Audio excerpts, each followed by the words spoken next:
Public service announcement. We know what you did.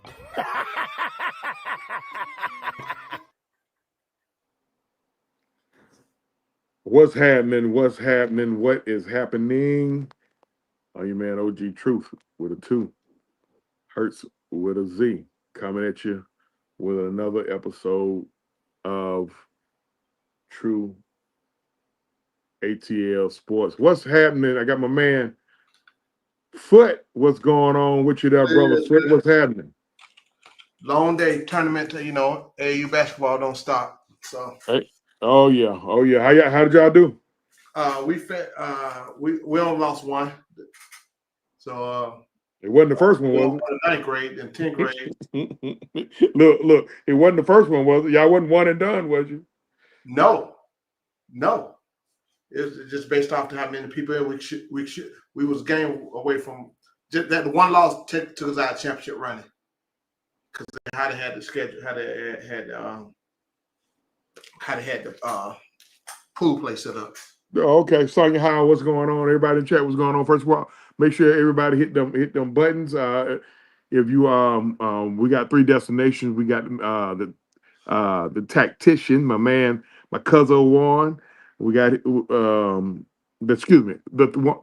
therapist / the tactician. We got Truth with a 2 entertainment, sports and entertainment, which is which is the channel formerly known as Truth TV, and we got Mad Mike podcast. We're gonna also be sharing it out on Facebook.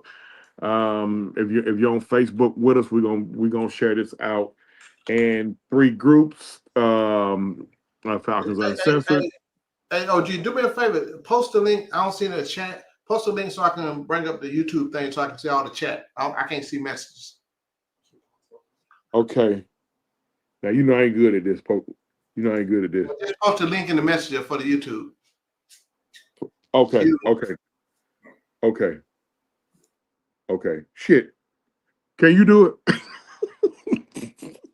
I ain't good at this, man. You know, everybody know I ain't good at this shit. Hold on. Wait a minute.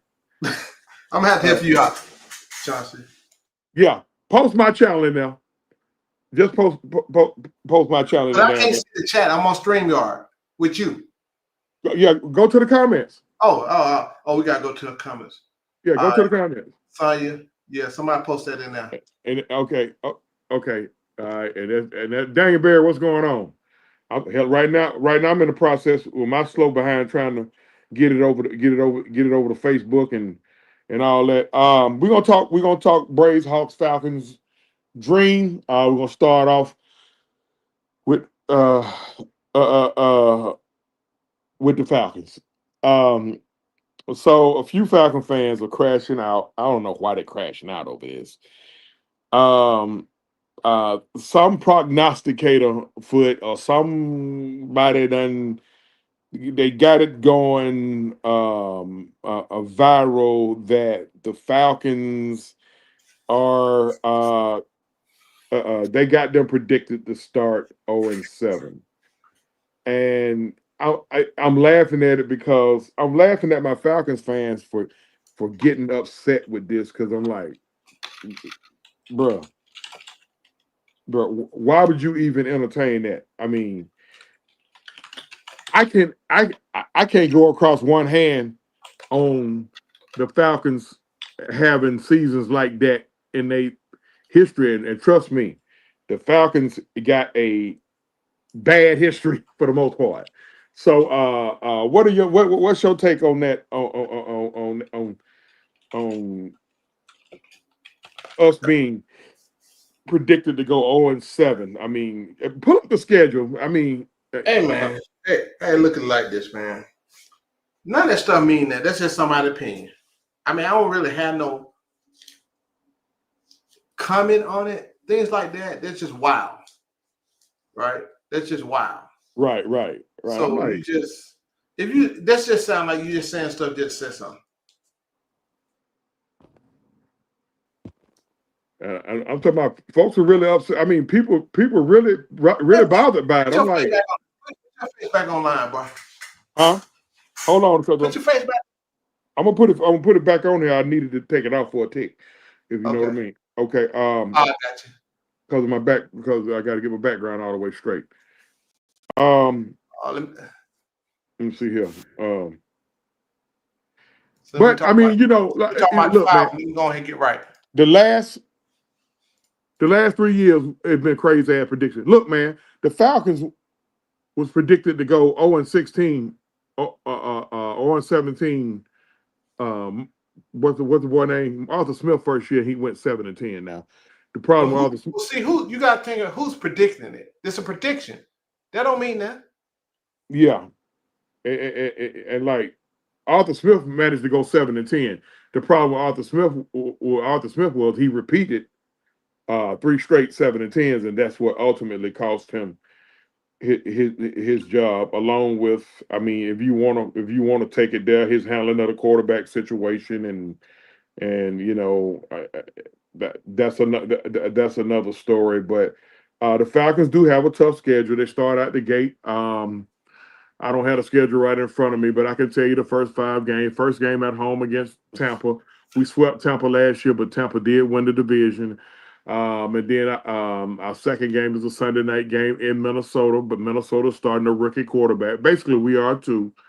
Third game is in Carolina on the road, and the fourth game will be here against the Redskins. I still call them the Redskins. Dan Quinn returns to Atlanta as a head coach. We got a bye week, and then the 5th week is against the Bulls. I mean, not the Bulls, but the Bills. And I think week 6 will be against. I call them to go take a shit of hands. Chauncey, I know you started to say a rough schedule. Yeah. Every year in the NFL is different. So and like they talk about strength of schedules before the season start. All that stuff don't mean that. Right. You know, I mean, just be honest with you, man. That's how I feel about it. It don't mean nothing who they're going up against. It's a different team. We got a different team. They got different teams. They might have some of the same key pieces, but them teams are always different. So this is my spiel on. The Atlanta Dream just started their. No. Let's go to the Braves. Braves have got out to a slow start this year, an extremely slow start. Started out 0-7. I didn't really crash out, even though I felt like we shouldn't have been 0-7. I know. The reason why I didn't crash out because, I mean, we started out shit. Our first 7 games were against the Padres and the Dodgers. Mm-hmm. You know, 2 legit title contenders. You know, they took 2 legit title contenders. All right. Then I started getting a little concerned because we went from 0-7, then we went to 3-10, and then we was like the worst record in baseball at one point. So I started getting concerned, and then the Braves slowly started coming around. They started hitting the ball a little bit, started getting some decent starting pitching. And so now the Braves, after taking 2 out of 3 from the Red Sox, should have been a sweep. They shouldn't have lost their game last night. Braves are now 24-23. So basically, since an 0-7 start, they are 24 and what 16, 24-16. How you like that last win though? That last win, that domination. I didn't see the game, but I saw they won 10-3, 10 to what it was 10-4. Mm-hmm. Again, they're starting to get time to hit now. They're starting to hit the ball a little bit more because the bats were completely dead. Still waiting on a couple of bats to come around. Waiting on Money Mike to come around a little bit more. Austin hitting the ball decent. Matt starting to hit the ball a little bit more. Marcel has been pretty steady. They got a big boost from Alex Verdugo, who's been at the top of the lineup since he was brought up from being signed. He's been hitting the ball well. You've been getting good play out of your rotational guys, the Eli White, and I forget the kid name. They be playing a little shortstop. They getting some good minutes, get good rotational play out of those guys. Right now, the biggest surprise to me is the catcher Drake Baldwin. Drake Baldwin, he pounding the baseball right now. I mean, like he hitting the baseball. Mm-hmm. Him and Sean Murphy right now is a pretty decent 1-2 punch Yeah, at catcher. sure. Update on Ronald Acuna. He hitting the ball real far right now. And Gwinnett, he's just started his rehab assignment. Expect him up within the next 7 to 10 days. The only thing I'm concerned about with Acuna is the Braves. They need to do all they can to try to save Ronnie from himself. Why you say that? Because of his style of play, the way he play. He only knows one speed, and that's how he get hurt. That's how he been getting hurt. He ain't been getting hurt just bullshitting. He just only know one speed. Yeah. And Yeah, that's a major issue in sports across the board. People that only know one speed. yeah, I mean, so they got to do all they can to save him from himself, man.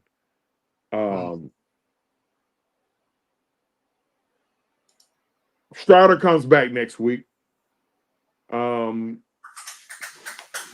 which is good. But the starting rotation been holding it down. I'm a little concerned about the bullpen. I They have an too, issue with the bullpen every year, but yeah, yeah, go ahead. they a little bit too up and down for me. That's who lost the game last night. A few people want to put it on Snit. Listen, folks. It ain't always the coaches or the managers' fault. I get it. I mean, that's the first. I get it. That's the go-to. That's the first people. That's the first people that you go to. I understand Mm-hmm. that, but it ain't always the coach or the manager's fault. Snit took Holmes out the game at 99 pitches, through 6 innings. He handed it over to the bullpen up 6-2. You got to win that game. Got to.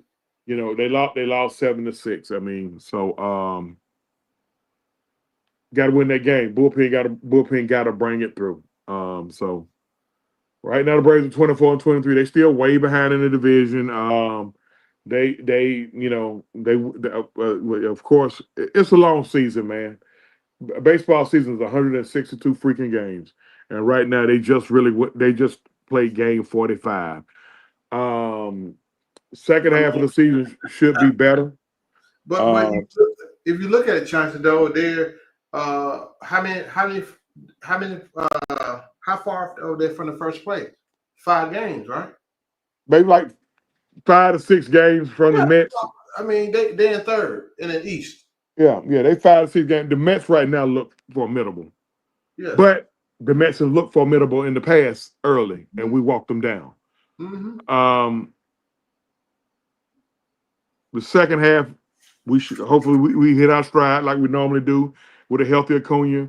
Profile is going to come back from the 80 game suspension for PEDs right before the All-Star break. You know, it is what it is.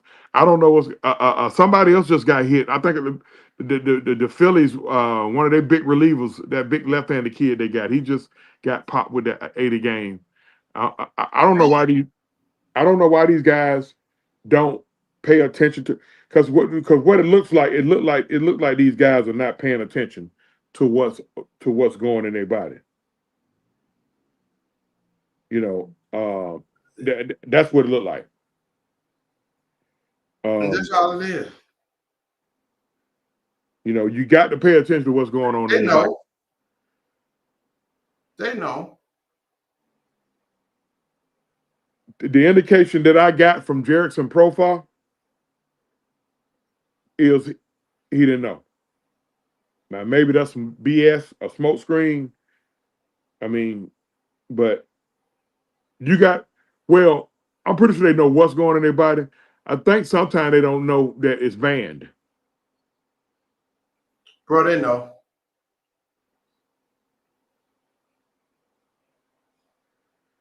I mean, they don't know they ain't educating themselves.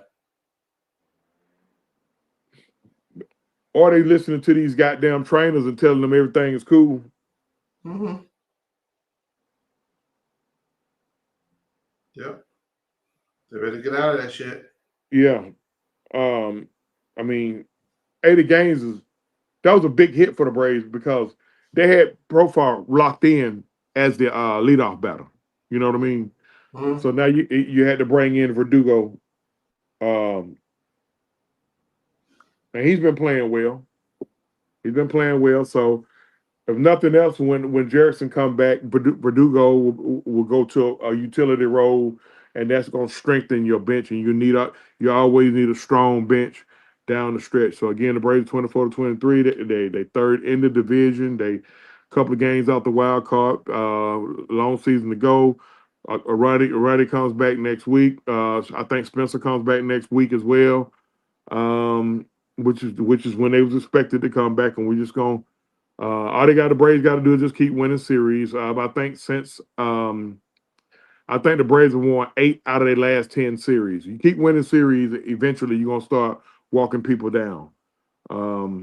So we got the Padres coming up for a big 3-game series. We owe them because they straight knocked our head off. So that's it on the Braves. Dream opened their season Thursday or Friday in Washington against the Mystics.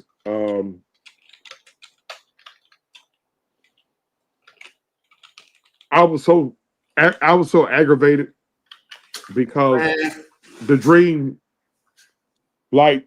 was dominating the whole game, and then they let. I don't know why we can't guard the point guard, the girl that played for us. I don't know why we can't. Brittany Sykes. I don't know why we can't guard Brittany Sykes at all. Brittany Sykes just took over the game, and the Dream blew a 12-point lead, and they lost 94-90. This bright spots for the Dream, of course, with a newcomer. Alicia, it was Alicia Gray early. I think she had like 19 points in the first half. She finished with 25 and I think 7. Breon Jones, she's gonna be who the hell was that? Hold on. Breon Jones, and Mad Mike. Yeah. Mad Mike doing some maintenance in the background for me. The power forward girl, she's gonna be all right. I think she got a double. She's nice in the paint. I like our rookie girl, Pow. She just need to get comfortable. We missing. You could tell we gonna need Jordan Canada. She's out like for the first 2 weeks. But let's go to. I'm gonna go to Brittany Griner. I might just drop the link in the chat. For No, I got it. What I didn't have on is I'm subscribed, but I didn't have on notification. Okay. I like the Walker Kimbrough girl. She's gonna be good instant offense off the bench. I know we can score the basketball. We just don't need to have defensive lows like we did. We got a rookie head coach. We got a new head coach. They all trying to learn each other. I think all we're gonna get out of BG is 1 year. She like a shell of herself. Yes, she got 18 and 8, but I mean, bro had to take her out of the game like 2 or 3 times. Like he had to like 2 or 3 times because she got winded. But you know, if you go back and watch, did you watch any of that game? Mm-hmm. Did BG look tired? Yes. And she look, man. I got to give BG credit for going out there giving it a go, but I think she gonna be one and done. She made, the thing about it, I think she in shape. She just looked like a shell of her former self. I mean that, but yeah, for me it looked like she wasn't in shape though. That's just Oh, me. okay. Well, I mean, hell, you know what I was here to do to folks, even people like her. You know what? I was just thinking about when you brought her nine, but boy, she in the streets. Yeah, man. BG, a rock star here. You know what I mean? Uh-huh. They say she love it here, and that could be good and bad. You know, that can be good and bad. But she's a vet. She did what a vet was supposed. What I do like about Friday night is once she saw we needed buckets down the stretch, she went and got buckets. Yes. Um, I think she scored like 13 of her 18 points in the fourth quarter. Uh, Ryan Howard, she give me Trey Young vibes. I need you to make me feel good about a foot and what's going on. Well, I don't know if I can do that just yet. They give me a few more games. Okay. You sound like my son. My son said, "Come on, man. Come on, man. Just give them like 5 games. Got a new coach, and they still learning each other." Okay, all right. So, Dream. I needed a Dream to win that game. You know why? Because games 2 and 3 are going to be against a team, and we're going to talk about a player on this team. We got a home and home against the Indiana Fever. Indiana Fever looking like a title contender right now. They pushed a lot of buttons in the offseason. They brought in a lot of crafty veterans. They brought in DeWanna Bonner, bro. Like DeWanna Bonner just passed Tina Thompson to be number 3 all time on the scoring list. They add her to the lineup with Aaliyah Boston, Caitlin Clark, and the 2 guard they got. To me, their best scorer.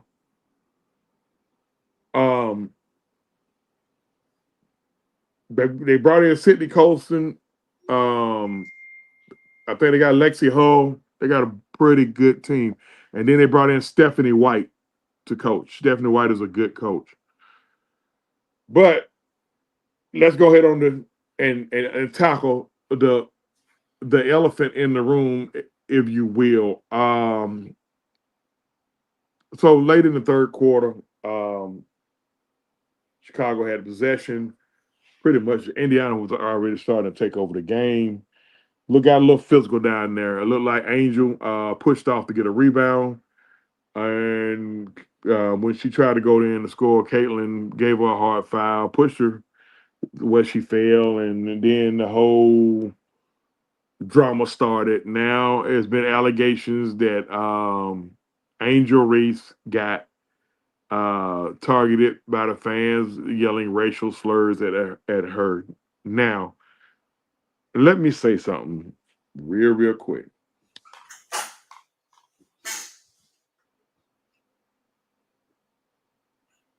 At what point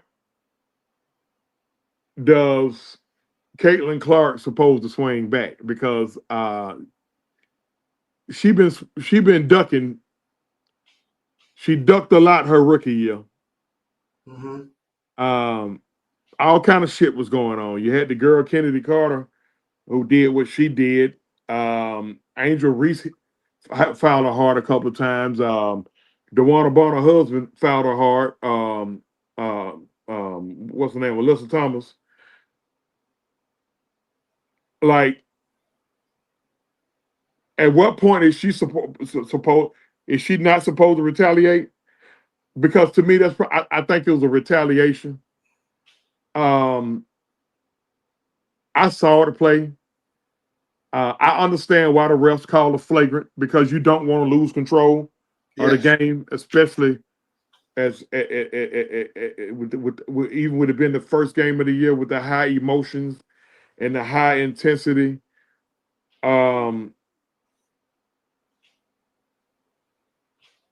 What's your thoughts on it? Do you feel like either one of those girls is being fairly or unfairly targeted, unfairly treated? What's up? I won't say I won't use the word fair or unfair on here, right? It is what it is, right? You know, Caitlin, her little ass slick. But I think you see some people really kind of targeting per se because of her antics. But hey, she in their head. That's what I say. Yeah, she in the head big time. Like, let's get to the part about the race. About the, this always a touchy subject about the race part.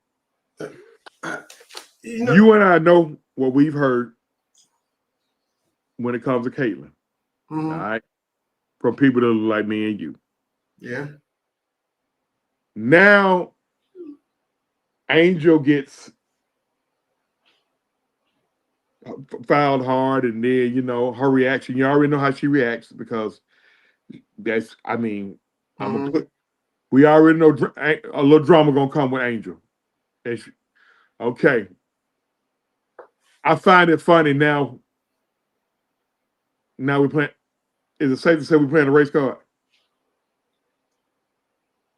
I'm gonna say it like this. It is what it is, right? Okay. It's like the NBA. They're gonna promote certain players. Yeah. It's the same. It's the same. They promoted her before she even got in the league. Yeah. And they pushed it. But they wasn't pushing other young ladies like this. So is there an element of race to that? Absolutely. But I don't. Here is an opportunity for these women in the WNBA, in my opinion, who feel like they're not getting paid enough and all that shit there. Just ride this wave. Yeah. Because the Atlanta Dream played right down the street over here in Gateway Center in a 3,500-seat arena. Okay. But when Caitlin Clark come here Thursday or Friday, that shift to the State Farm Arena. That's going on with about 8 or 9 other teams in the WNBA. Ride the wave. The more people gonna see them, the more money, the more revenue. The more revenue these owners getting, the more they're gonna be able to pay these players. Angel, in particular, need to ride the wave because she's being painted as the rival of Caitlin Clark. Yes. They trying to make it into a Bird versus Magic. Yes. And that's cool. I'm all for it. But I don't need for either one of them to let their egos get in the way of something potentially big. Because the talent level is going to start to get much better. Especially, like everybody's already waiting on Juju. Yes. Paige was the big fish this year. Yeah, and you had Angel and you had a nice recruiting class last year with Caitlin and Angel and Camilla. So I just think that they need to ride the wave. But nevertheless, getting back to the Dream, I like the Dream's roster. We just need to be able to close out. Yes. We don't need to lose too many games like that. We better than the Washington Mystics. And for some reason, the last couple of years, we done had a hard time beating the Washington Mystics, and we got a better roster. I noticed that too, man. That's kind of weird. But Tuesday they up in Indiana against the Fever. If it's my guess, they're gonna play. I think their focus gonna be a little bit better. I don't know much about this coach. I saw. I can already see he's the type of coach that make his team play through it. That's okay. But it's at a certain point you still got to stop the bleeding. But I'm not gonna judge him yet. Everybody in the chat, Curtis Robinson's going on. I see you bringing the noise over here. Yes, it was a hard foul, but it was blown way out of proportion. It's basketball. I think so too. Juju is the one to watch. She's more talented.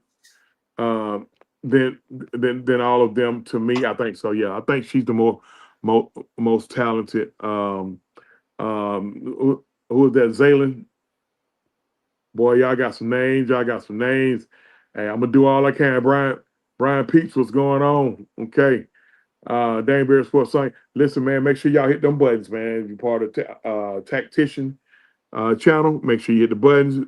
Truth Sports and Entertainment, make sure you hit them buttons, like, share, subscribe. Mad Mike Podcast. I'm man OG Truth. Truth with a 2, Hurts with a Z. We talking ATL Sports with my man C Foot in the house, as he is, and he delivers foots to asses. Let's go to these Hawks, man. I almost need to take me a damn aspirin.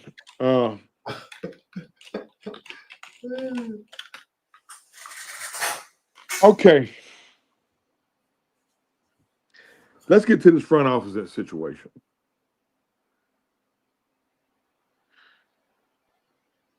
You make some adjustments in the front office. Okay, you fire Landry Fields.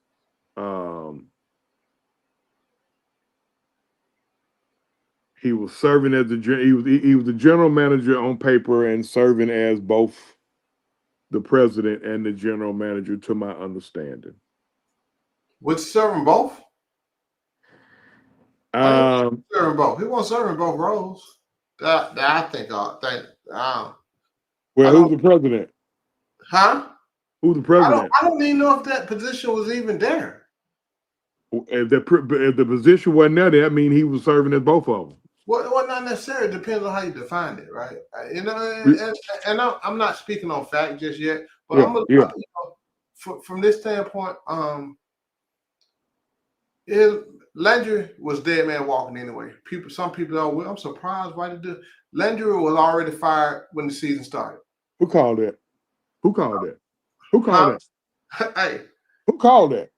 Who said he was the next scapegoat a year and a half ago? You did. But when I said he was the next scapegoat a year and a half ago, I was called a hater. Yeah, because when you look at it, you look back to last year. What did I say at the beginning of the season? When you saw some certain type of moves was going on and things wasn't happening, I said after that coup that got Travis out and the foolishness that little wrestler did, the Hawks took back over the franchise. What I mean by that is Daddy said, you know what, son, all this stuff, the coup y'all did to get DJ here, and we give him up all them picks and stuff for him, because some little dude pushed it, because I need me somebody with me. That's what threw us back. And I think they fixed that, right? And they had dumbass Landry to do their dirty work. Yeah. And guess what? Guess what happened to Landry? Yeah, he out. Like Curtis said, I'm here and there splitting the roles. Okay. They will have a GM and the president of operations. I mean, I understand why you would do that. Here's my thing. Why does it have to be my franchises, Curtis, everybody in the chat, that operate ass backwards? Bro. You fire a guy, which opens up 2 roles. You got the president of basketball operations and a GM, and what you do, you promote a guy to GM and don't hire a president. Why? That's why they catch it. But what's the role of a president of basketball operations? So this operations is how stuff is run per se, right? And I get that. But Sole got, how to pronounce his name, got promoted to GM. Now, what you're not hearing, are they still looking for one? Are they gonna leave it? They took the intern tag off him. Because it don't say intern based on what you posted. If I remember, You talking about with the Mensa guy? What's his his name? name? The GM. What is his damn name? Yeah, you posted something. How to list of? Did you? You posted in the messenger about what their roles and what's their title? I don't believe it said intern. Matter of fact, I thought he was interim GM, but some people say he's been named the GM. Why not just name him the fucking president and bring Kyle Korver up from assistant GM to GM? And look, if nothing else, look like a Well, fucking. it depends. There's two different roles. Yeah. So, me personally, I don't know if I want Kyle Corbett as GM. Okay.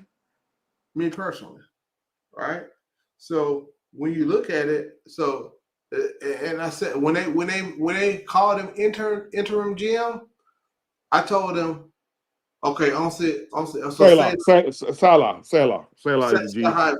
Appreciate it, Curtis. So when I look at that, I told everybody, watch what happened with the GM. Oh, hey man, pay attention.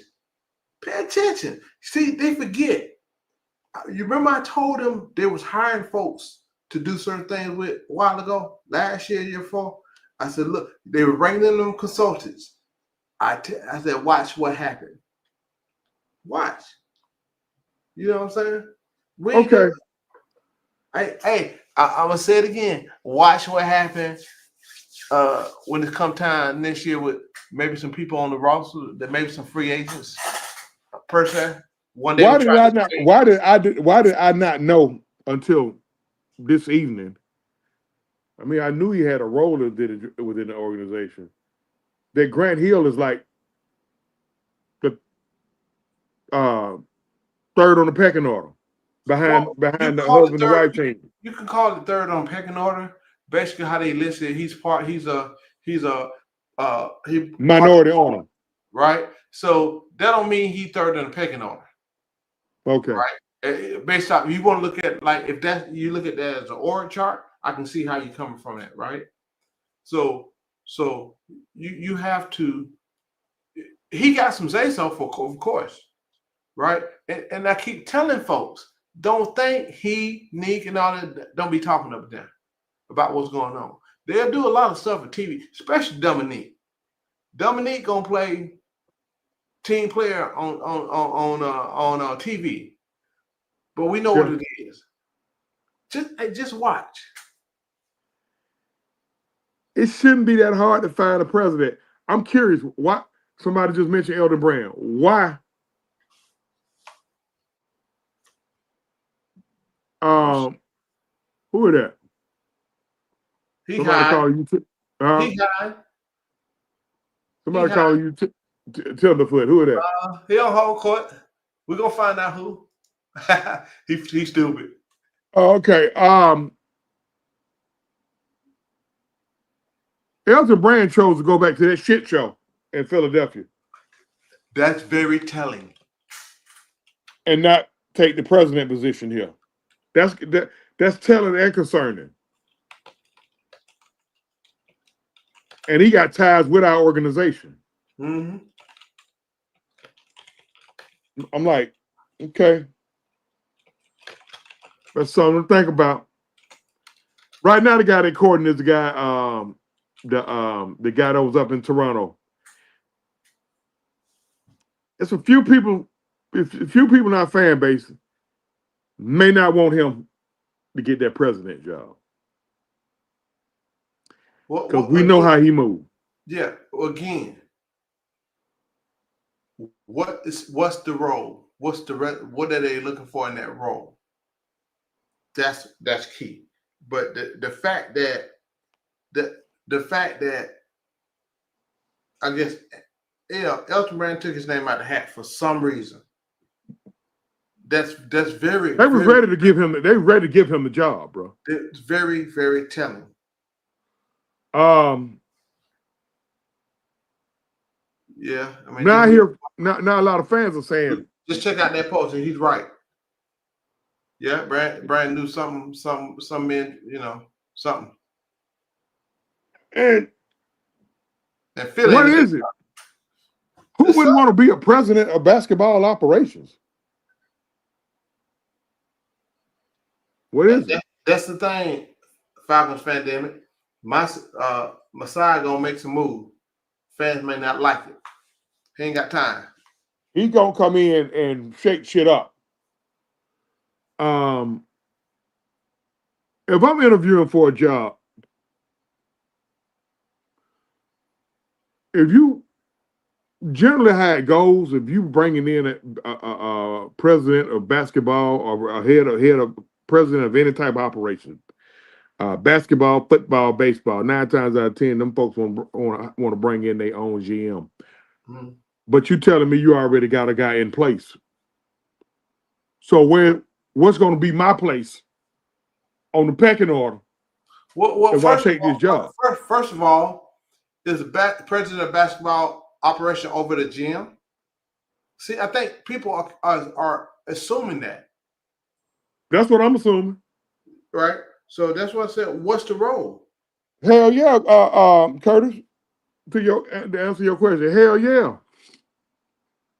He did it to DeRozan in Toronto. Man, we trying to win, man. You know that. Hey, man.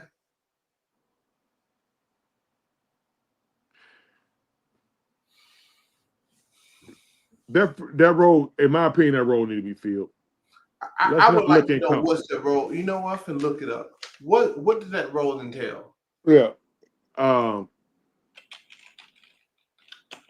mean, president of basketball operation. That means the day-to-day operation of the team, he in charge of it.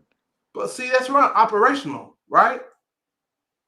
Operation in a standpoint where, let's say, travel, gym, whatever. But how does it mix up with player and personnel?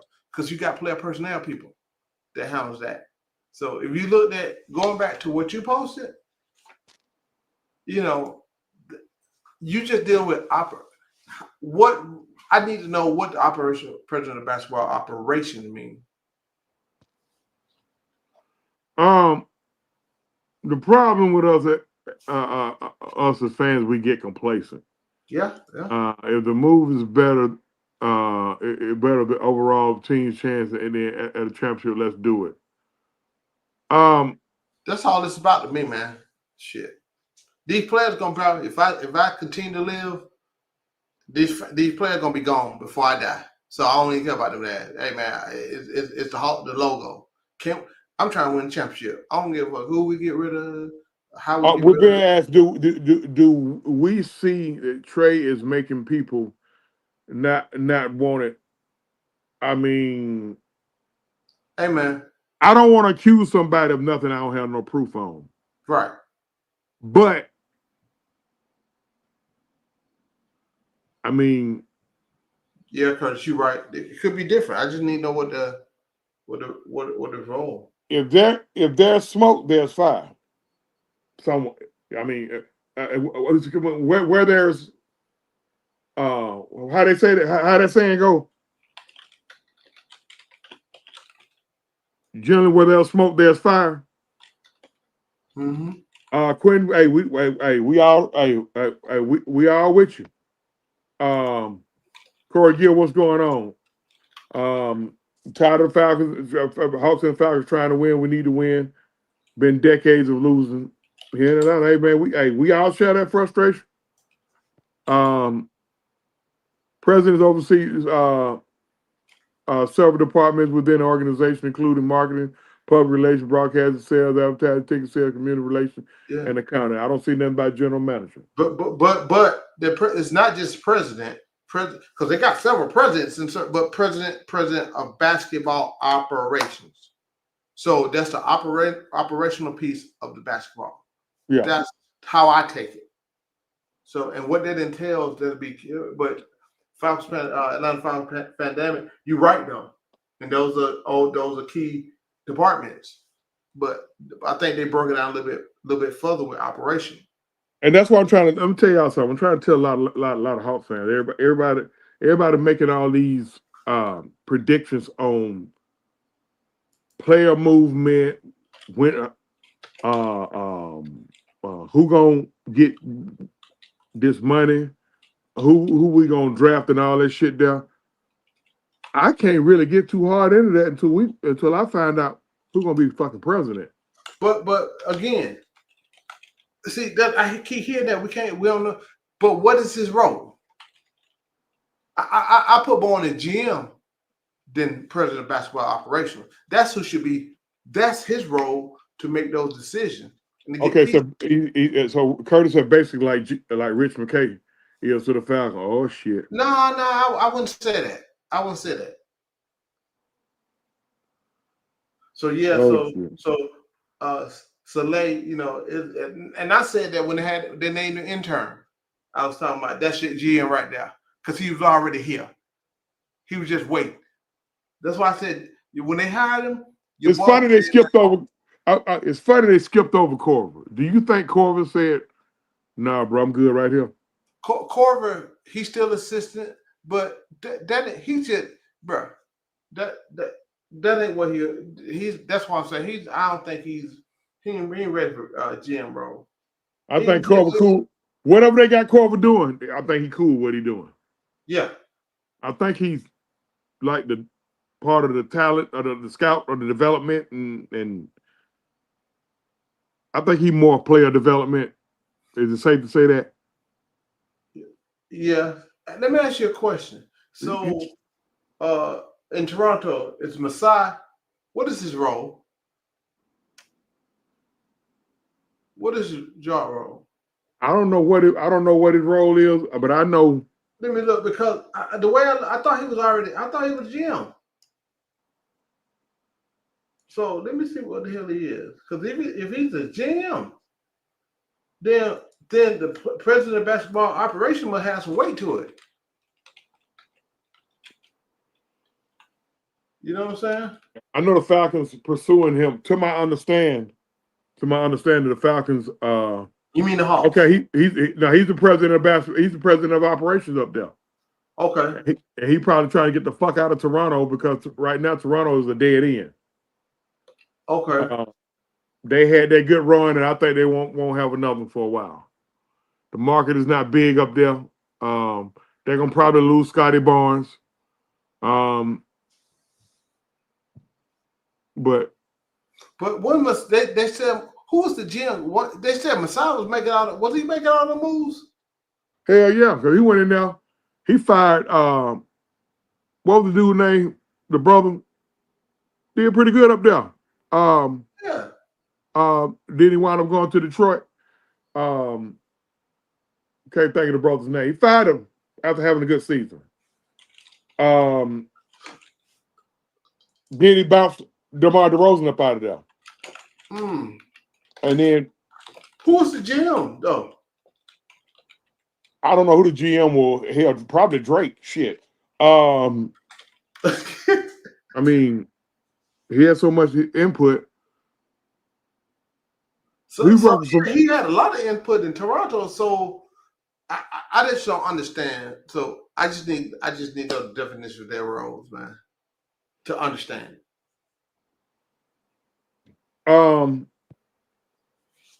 Here's my issue about Lil Nicky. Don't worry about Lil Nicky no more. I think everything cool. He stayed the fuck out of the way, you know, for now. I don't think. Don't worry about it. But he still got a job. That's just, you know, he's still in the building. He the son. He's if they keep it, then he gonna take over. So I'm fine with it. That's how it works. Oh, that's how it works. When you own something, you can do what you want to do. And if it were me, I'm gonna hook mine up too. Bobby Webster, the GM for the Raptors. I don't know anything about him. Who? Bobby Webster. I don't know who that is. You don't never hear his name. You've been hearing Masai name. So that could have, yeah.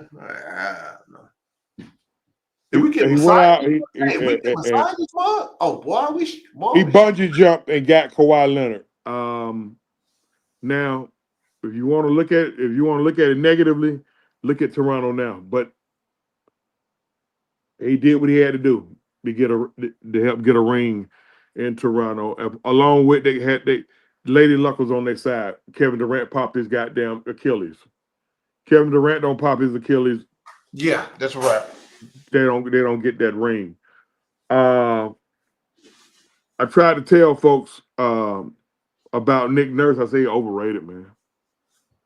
He stepped into a goddamn good situation. Yes, he did. A few of these coaches stepping in a good Yes, a lot of situation. these coaches did. That boy in Boston don't know what the fuck he doing. No. And Uncle got fighting mad at me when I said it last year. I said he don't know what the fuck he doing. He just, he probably listening to his assistants a little bit, and you know, he didn't step in no shit last year. This year, to me, what he did was, I don't give a damn. To me, what he allowed was fireable offense. Because, bro, let me tell you something, man. That was the dumbest ass basketball I've seen. Yeah. You see, when you got all these dudes, you got top, man, you just jacking. So get to the hole, man. You up 20, get to the hole. Why you shooting doing three? the same thing you did in the regular season. That don't work in the playoffs. Every team you see, every series, the teams change. Different type of play, except Boston. Why do you think we beat their ass? Greek Freak. I heard something about Greek Freak's agent. What you looking at? I can't see what chat you see, Chauncey. I see the space. I mean, what you got Twitter and everything going to? It don't pop up in the It's not popping up on the comments. No, we're gonna have to work. I'm gonna have to help you out, bro. Yeah, but listen. I be getting on Mike them nerves. I'm the one dummy when it comes to all this shit. I don't know how to, look.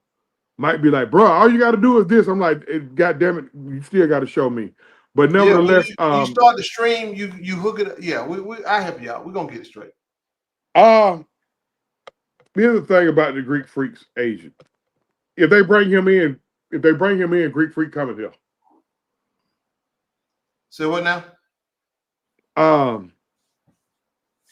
I saw a proposed trade earlier today. Did you? What you see? Not a proposal, just something to be talking about. Because that's all we're doing in the off season. We're just talking about shit. Giannis comes here. We talk about early? Yeah. Giannis comes here. I'm see how y'all feel about it in the chat. Milwaukee gets two of these three guys: Trey, Dyson, or JJ. And our first round picks this year.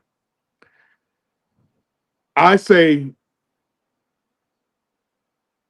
yes to one trade.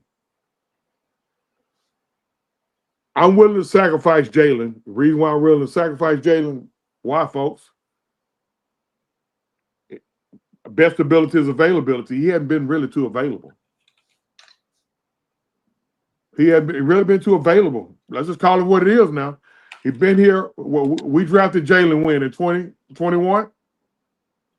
The year when we drafted Jalen. We drafted John in 17, Trey in 18, Dre and Cam in 19, Onyeka in 20. We drafted Jalen in 21, the year after we went to the conference finals. It's safe to say 3 of these 4 years, Jalen done been hurt a lot.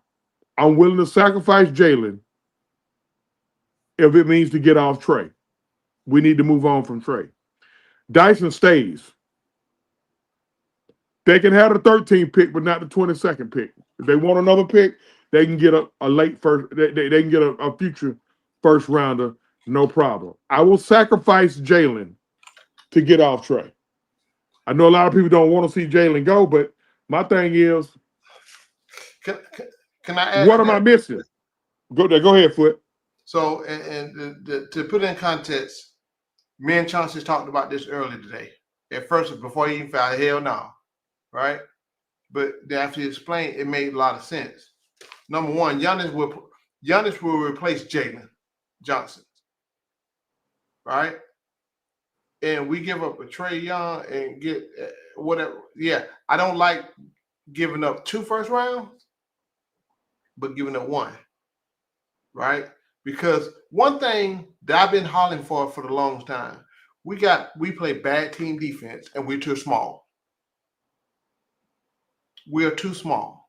if you see in the playoff, people with size to me don't necessarily mean height. How you built. You see what I'm saying? And Corey, you're posting, you know, Trey will want Trey. No, you don't. You're gonna get too much ISO ball. Way too much. ISO ball. Way too much. And then hold on. It'll blow up in our face. Yeah, and you don't need Giannis to carry the Hawks. You need Giannis from a physicality and defensive standpoint, right? You don't need him with all this ISO.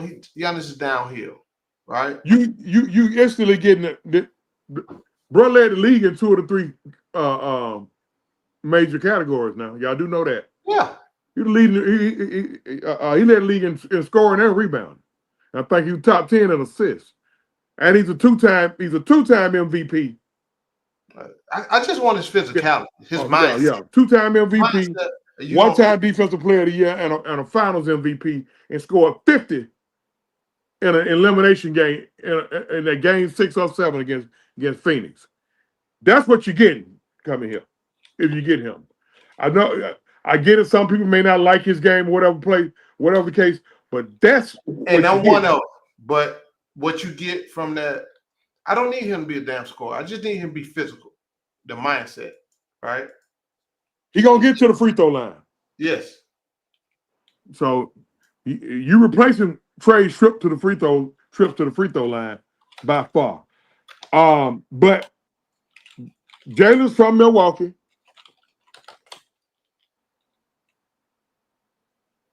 Again, what am I missing? What am I missing? Jalen's potential? Because Jalen hasn't finished the season yet.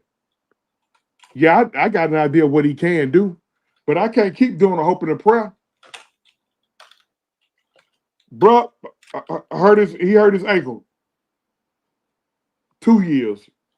I think 2 years straight he hurt his ankle. This past year,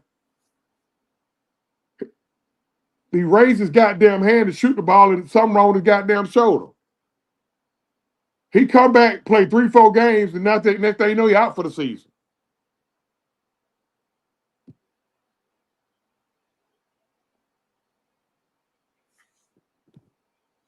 Best ability is availability.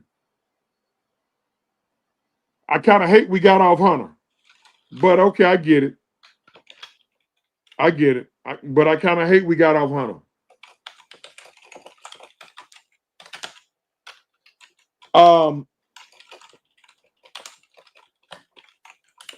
That's just a possible trade.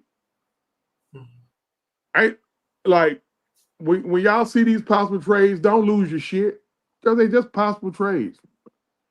Now, the second part to that I mentioned afoot was if y'all already know how the if thing go. I mean, if my mama had a penis, she'd be my daddy. Okay, if we were to do that, I'm calling Kyrie, because Kyrie a free agent. Kyrie, got a point guard spot open right, at least for this year. What's up? No, you want another ring? What's up? Oh, we got Giannis. Got a young Zachary. Got defensive player of the year candidate that's gonna help you with your bad defense. What's up, Kyrie? Yes, we know Kyrie out, but he'll be back for the season over. He won't be back before. They say he's gonna be out for about half the season. I think a combination of Kobe Buffkin, Vic Krejci, and the boy from down in the foreign kid down in College Park. I think they can hold it down. Okay. Hey, Josh, can I add something to that real quick? Go ahead. So there's something been going on for the folks in the chat that we've been talking about on home court, some other places. I mentioned, and folks love their shit. I mentioned, hey man, tomorrow we trade run vid at the point guard. He know how to distribute. He know how to get to the rack. He know how to kick out. I don't need a point guard to give me 28 points. You don't need it. For me, I don't need that at a position. We got other guys around. Share the damn ball more. I don't care about no 12, 10 assist straight guy, but he, to me, he's too much of a. He had the ball in the hand too long. He don't get up off the ball enough. His style of basketball is starting to fade. He's a scoring point guard. I don't need a scoring point guard. It won't fit here. It might fit somewhere else. And that's offensively. You can't argue his offensive talent. Yeah. Then defense. Vic played defense when Trey was out when they went on the West Coast trip last year. Then he played good this year. That showed me something. Trey was out for 14 games. No, excuse me, for 28 games. Not this season, but the 23-24 season. And Vic, for the most part, started at the point we went 14-14. We beat Boston twice in 4 days with Vic at the point. No, we're not saying Vic is a better basketball offensive talent than Trey. But what this team needs length and athleticism. This team needs ball movement, and we got guys that got to have the ball in their hand. Jalen had the ball in his hand. Zachary, the #1 fucking overall pick in the draft from last year, we cannot make him an afterthought. He has to become. He has to be inserted as the face of the franchise, folks. You can't shit on him. Who you talking about? Zachary. Oh yeah. I told people when we draft him, he's gonna become the face of the franchise because he has to. Yeah, he has to. Ain't no other way to look at it. Bro, they got him listed. Whatever they got listed, he talking. In shoes, let me tell you something. That's something else that's been going around. Let's clear something up. Let me tell y'all something, y'all. I don't give a fuck about those measurements at the combine, okay? I don't give a fuck, okay? I will refer to them every so often. I don't give a fuck about what somebody else standing flat feet because ain't nobody gonna be playing in a basketball game with no shoes on. I don't care. Okay? If you want to use this to force a frivolous narrative, go right ahead. Have at it. But it's been a whole goddamn argument. Foot knows this, and anybody on here who's in shout out to Hawks Home Court group on Facebook, group started by Brandon Richardson. Shout out to True Hawk Talk, which is my group, and any other Hawks groups out there. There's been a whole goddamn hissy fit about how tall somebody is.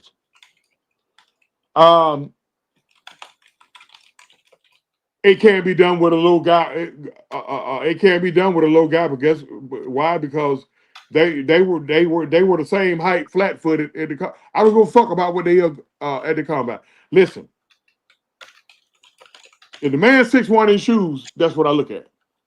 I don't want to hear shit about they were same size, flat-footed, not flat-footed, but flat foot. I don't care.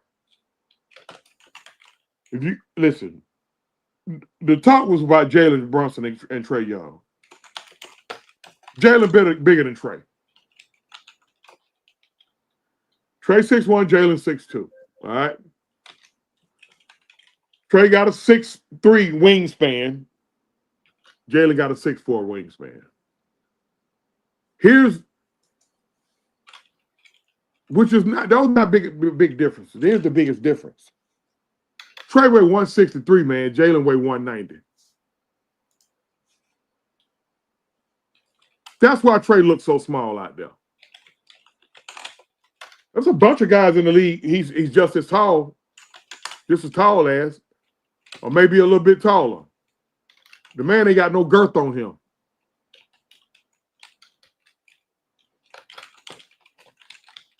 But I'm not finna spend a whole show bashing Trey Young or make it seem like I'm bashing Trey Young. I was just making a point on something. Mm-hmm. Bottom line is, we got to find out what we got to settle on what we're gonna do. How about let's just say that. Yeah. We got to settle on if we're gonna hire a president, let's get one hired. If we're gonna go without a president, then let's just say that and push forward. But I'm tired of us looking incompetent as an organization. That's why we can't attract nobody. No top free agent.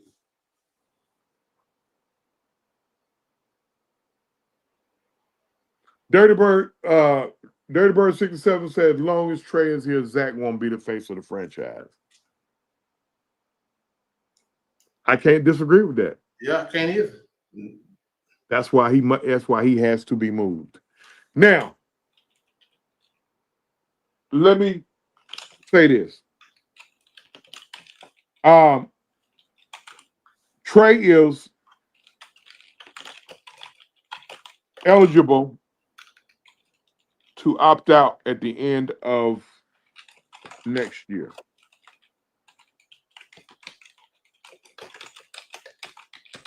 He's eligible to opt out at the end of next year. So what has to happen this year?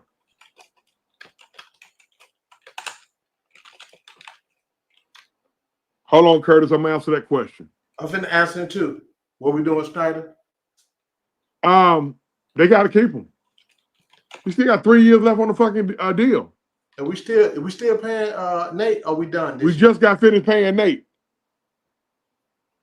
They can't keep firing coaches. Can't keep firing coaches. We done fired 2 coaches. We done fired 2 general managers, or got rid of 2 general managers. We just can't keep doing that. It looks like you're incompetent as a franchise.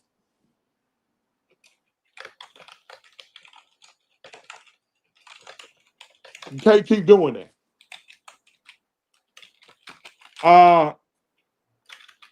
I honestly, and if you disagree with me, that's fine. I find it very, very odd that he coaches entirely differently when Trey's on the floor versus Trey being off the floor or not there. I will say it again. I find it very odd or interesting that Quinn Snyder coaches very differently. And that's why I was yes. When Trey's on the floor versus Trey being off the floor. Can I jump on that real quick? Because Go right ahead. I said it. So Curtis had mentioned that people are now by no means I'm saying I think Quinn is a super duper all-star coach, right? But at the same time, this is how it works in the NBA. You got Trey as a player. He like Chauncey just said. I did a little deeper. He coached differently when Trey's out the game, out of the lineup. Period. I started on that West. I'm never forget this West Coast trip last year. We might win over 500. We beat the Clippers. We beat. We were running through folks out west when Trey was out. What I saw with that's why I came up with Vic. When Mike kept talking about Vic, I saw better defense, better ball movement, and people moving in rotation, right? And we won against good teams without Trey. There's nothing about Trey. Let's take it out this way. But I'm not maxing him out. Number one, at $57 million, I think it is. I'm not maxing him out. It's time to get bigger. We are too small. He cannot be. They target him. They seek that dude out on defense to get switches on him. And he's running from switches, which get everybody out of the rotation, get messes up. So I need bigger. At 6'8" point guard, James Harden fits when Vic Crescent.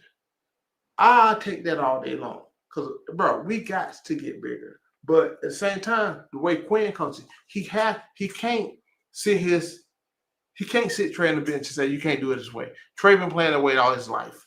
That wouldn't look good for the league, for the players. No, that's gonna look bad. That's gonna look bad. You sitting the guy. I ain't finna go play for him. So you can't sit a guy making $43 million at age 26 on the bench. You can't do it. No, you can't. You can't do it in his prime. No, you can't create an atmosphere. Oh, I'm trying to limit. So it's so much talking you can do, man. But you know, maybe Southside, but I saw some key wins. That's what I'm talking about. Getting back to Vic being 6'8", I was looking at the look because I'm not good. I'm not a real big. I'm not a draft guru. We got guys in the chat. Yeah, A I few ain't guys. that no guru either. They real big draft gurus. So what I do is I keep it real simple. I just look at I'll go look at the prospects and I'll look at what they can or can't do. And it's one guy that's sticking out to me right now. It's a kid from Russia that played at BYU. His name is Igor something. Last name, I forgot his last name. He's a 6'8", 6'9", legitimate point guard. Oh, so he played point? Yes, he's a legitimate. Okay, you didn't mention that. Oh, okay. Yeah, he's a legitimate point guard. I'm with you. I don't follow that. I only follow. So if I can add to that, yeah, at 13, it might put me on to him, and I start looking at him when I start pulling up film. He could be around at 22. Yang, I would get Yang because I've been hearing a lot about the Yang dude. His footwork is impeccable. How he plays, he can handle. I take him as a big. And that's about it. So far, that's the only one I really looked at. So, but I let other people talk. But my whole thing, before even all this, it's like this. It's going to be depending on what we do with Trae Young. Because to me, I already said last year we were building, right? It depends on which way we're trying to go. You and I said that this year. Remember when I said the Hawks slick tanking? Oh man, I got wore out in two groups. But same thing I go out. But here's it. We have no assets. We can't trade for nobody. People keep proposing we don't talking about Tony don't spend no money. I push back on that heavily. Spend money on who? Who wanted to come here? Who can go get? You just can't go pick a player if you're gonna trade. You just can't just go out here and just spend some money just so you can say, oh man, the house going in now. No, we're about to go into fucking. See, I don't understand all that cap talk, all that going in the first apron and second apron. All apron, I need that them. But the man said, and Steve Cooney came on, and he basically said, we're not going to spend money just to spend money. It got to make sense. One thing he said to me, I mean, not to me, on the radio thing, that I think somebody posted it. Then dude talk about getting bigger a lot and getting players to play defense. He's listed. Igor, his name is Igor. I'm listening to you. His name is Igor Demon. I listed. I thought he was a big. Yeah, he's listed as a point guard / small forward. There's your connecting forward there, Mister. Don't do that. Don't do that, my buddy. Don't do it. You know who I'm talking to. Yeah, don't do it. When our buddy said, Vic Creechy is not a point guard. He is a connecting forward. I swear to God, I almost took my pistol out and unloaded a whole clip. What the hell is that? What in the hell? But nevertheless, that's just what our buddies we busting his balls a little bit. People, hey man, y'all got to stop with these acronyms, adjectives about these new made up position type of players, man. Hey man, you can hoop or not and play defense. Can you hoop? Can you hoop? Now see, my dream draft would be Asa Newell at 13, Igor Demon at 22. That's my dream draft. But everybody else have different dream drafts. Yeah. So my whole, I start saying, trade them damn picks. You get stack up assets.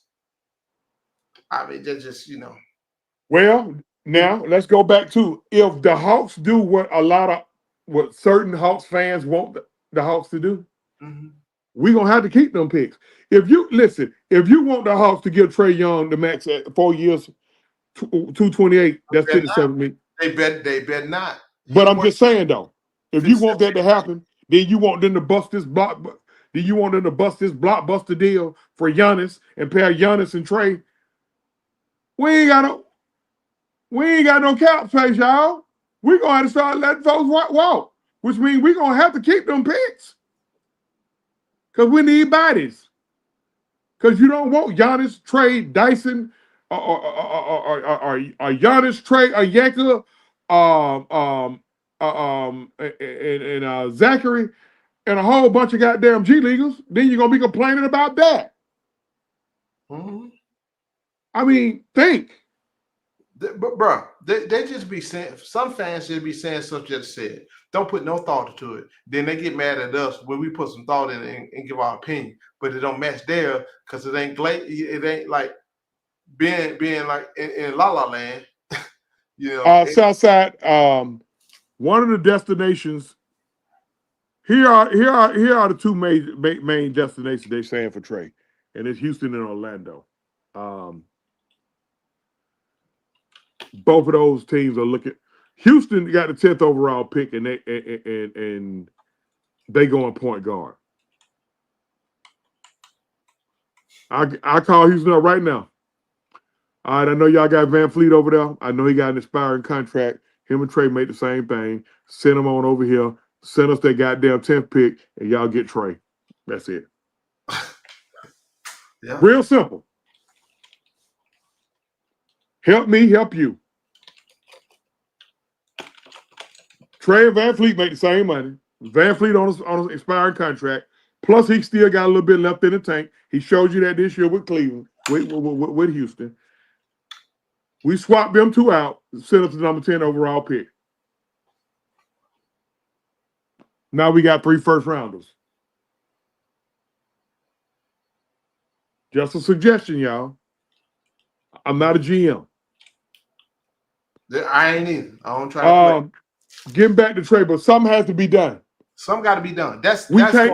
We can't go the summer without doing nothing. Bro, finish. We got to eat the house. I'm gonna tell you, me and Foot, we both want Trey gone, but we already know the house will fuck up or look fucked up if they don't offer him an extension. They have to. It's gonna look bad on the organization. And see, for the people who don't really follow what we be saying a lot, bro, I don't give a damn. I don't hate Trey. It's business, bro. I'm trying to win.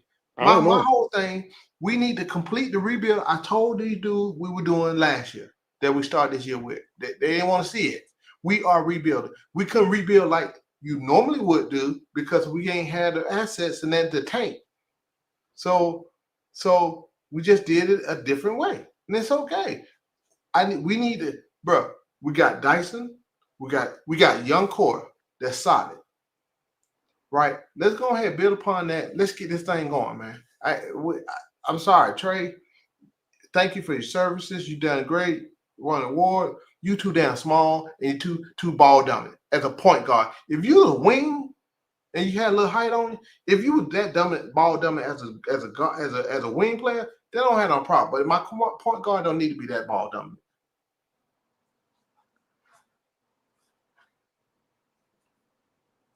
Question is, what do we offer Trey? From what I'm hearing, don't quote me, y'all, because I'm not in the front office. But from what I'm hearing, the Hawks want to offer Trey somewhere between 45 and 50 a year, which would put them at between 180, 4-year 180, between 4-year 180 and 4-year $200 million extension. Keeping it $50 million and under keeps the contract tradable. Given how it is now. You got guys making it in excess of 50 up to 60. Hell, Tatum makes 63. I never thought I'd seen a day where a motherfucker makes over $60 million a year to play a sport. But it's going on now. We're going to know which direction they go on based on what they offer Trey. If they offer Trey more than 50, they plan on keeping Trey here for a long time. If they offer Trey 45 to 50,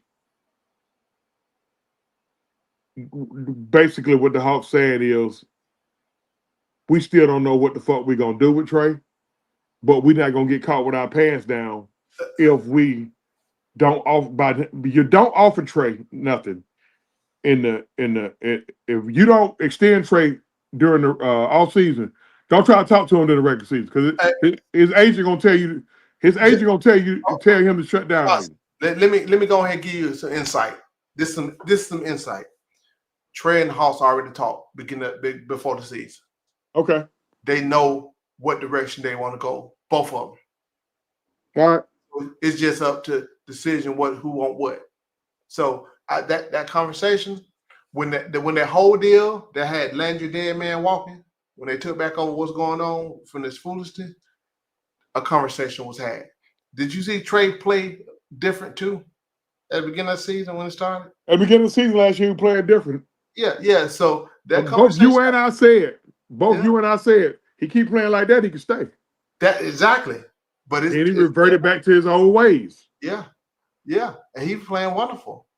And people look at assists like he steered the ball so well.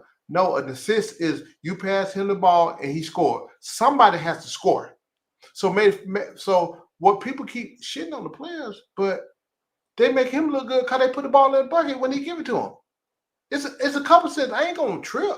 It's a couple of times where he make great passes to help them score, but not all his passes like that.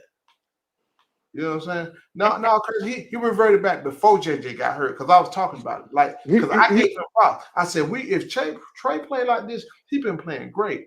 We can win. Yeah, he started reverting back before JJ got hurt, Curtis. He tell y'all something, man. Before JJ got hurt.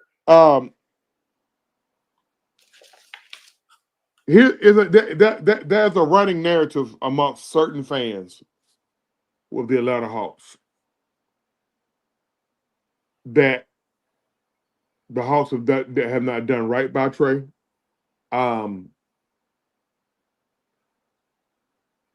We need to get the man some help is just the phrase that pays. Here's what I say to that. 5 out of the 7 years Trey has been with the Atlanta Hawks have been top 10 in points per game. Now you can attribute that to what he does, but nevertheless, somebody else got to score the fucking basketball. He just led the league in assists at just under 12. Well, technically he didn't qualify because he missed enough games where he couldn't qualify. But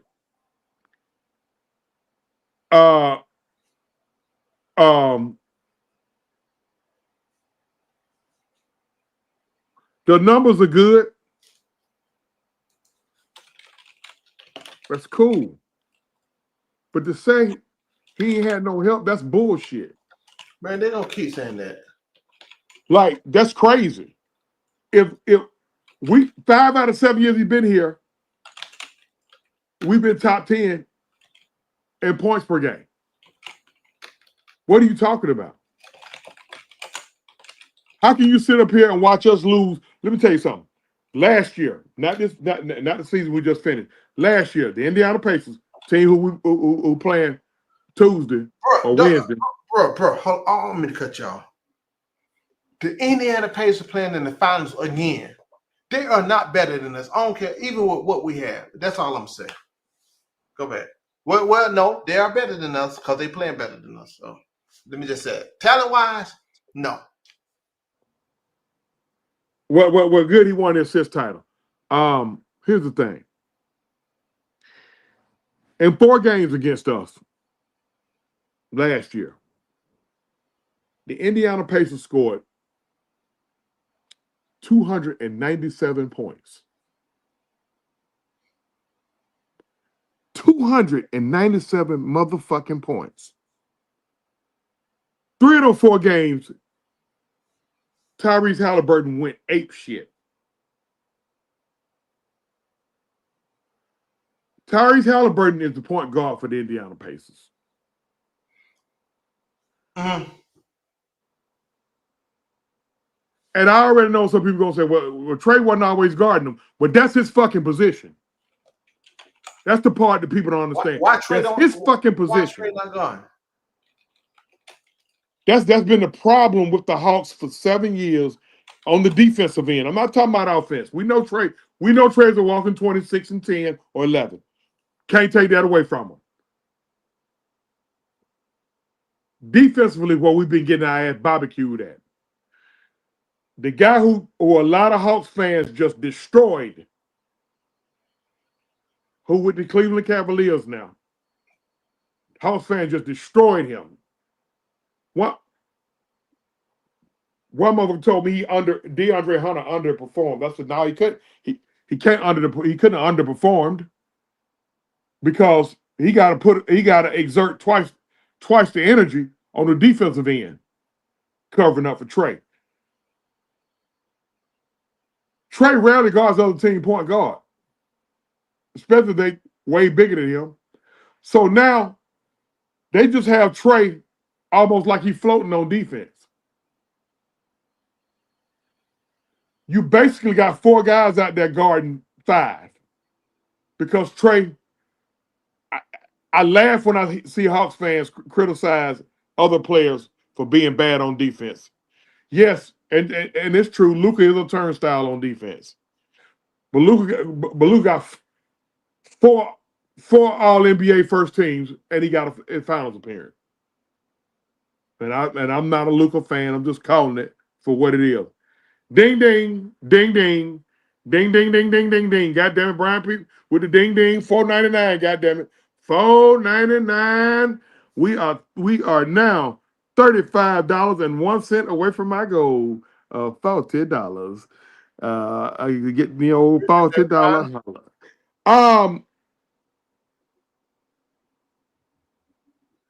Indiana scored 297 on us in 4 games, man. Tyrese Halliburton went ape shit. One game down here, Tyrese Halliburton was skipping, running down the floor. Bus stop. He was skipping in our gym. Can I say something, OG? Go ahead. And I do this with the young men I be coaching. Bruh, number one, you gonna let dude just warm up, just walk through your you gonna let him walk through lane, not touching. You gonna let him clown you on this court. Have some pride, bro. Hey, shoot some, catch one of them with something, low hey, key. Bro, look here. Everybody got there talking bad about Caitlin Clark for that hard foul on Angel Reese. But guess what? She was being a teammate. Caitlin was being a teammate because Angel had just pushed her teammate. Yes. And when Angel pushed her teammate, Caitlin did like this, like to the ref, and that's when she pushed. Let me see a hard foul. This man skipping up and down the floor in your gym. Oh, okay. All right, come here. Come here, Ballo. Come here. You ain't doing shit no way. I can lose you for 3 games. I want you to go. You see that motherfucker right there? I want you to put him on his ass. We'll pay the fine. I don't need you to do nothing else. I don't need you to shoot. I want you to put him on his ass. Get your ass out there. That's how them old school coaches did that shit. And you know it. Hold on, wait a minute. No, I might need Gary Bird because he good from 3 and he will play a little defense and he'll draw a trap. No, I can't do that with Gary Bird. Let me see here. What else we had before we traded him? Oh, wait, Roddy, come here, Roddy. Mm-hmm. Why your ass here? You ain't doing them down there, goddamn on your cell phone anyway. Talking to you. Get your ass in there and knock hell out there, boy. Bro, we don't have that. We don't have that.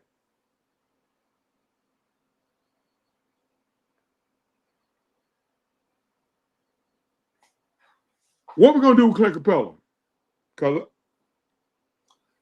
Let me say it again, bro. I said people clown the hell out of me, right? But then they got excuses. Oh, they're gonna find nobody. No, they didn't give Clint up for free. I told folks, I told folks, and they were you remember them clowning me. I said, don't be surprised if Clinton is still here after deadline. You remember Let me tell y'all something, man. For all y'all who think Clint Capella didn't have no market, don't you think the Lakers could have used him? Yeah. The Lakers against tried to Minnesota? they didn't have nothing. Don't you think the Lakers could have used him against Minnesota? Mm-hmm. Because what Clint Capella do, that's all the Lakers fucking need. That's all. That's all. That's all. So I said that, and I also said this. I said, don't be surprised if he's still on the roster. I'm not predicting anything because he might not be on the roster. I think if Clint wanted to be gone, he'd have got traded, bro. Clint probably went to the house organization and said, hey, man, I'm good, man. Shit, man. Hell. Look, man. Hey, my girl love it here. We want to raise kids here. Hey, man, we'll talk about that. We'll talk about it in all season, man. Y'all want to shut me down for the season? I'm cool. Because let's call it for what it is. When the Hawks shut Clint Capella down, they were 22-19.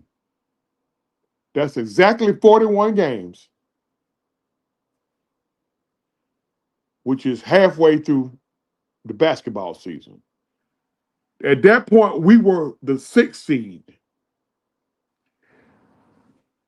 Clint Capella got shut down. Well, he didn't get shut down. They moved him to the bench first, then they shut him down. And the Hawks proceeded to go 18-23 the rest of the way. What was it, 18-23? Yeah, 18, because we went 40-42. And we were an 8th seed.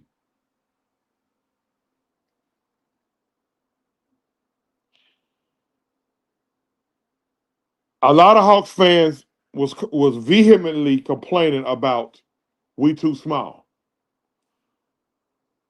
Y'all saying we too small, but y'all complain about Clint missing a fucking layup or two a game. Okay, he got bricks for hands. Okay. But when you look at the look at his shooting percentage. He lead the team in fucking field goal percentage. I don't give a fuck how many shots he take. If you can punch it up on whatever app you go on. Double O passed him though. You know, as Double O played more. I mean, okay, that's cool.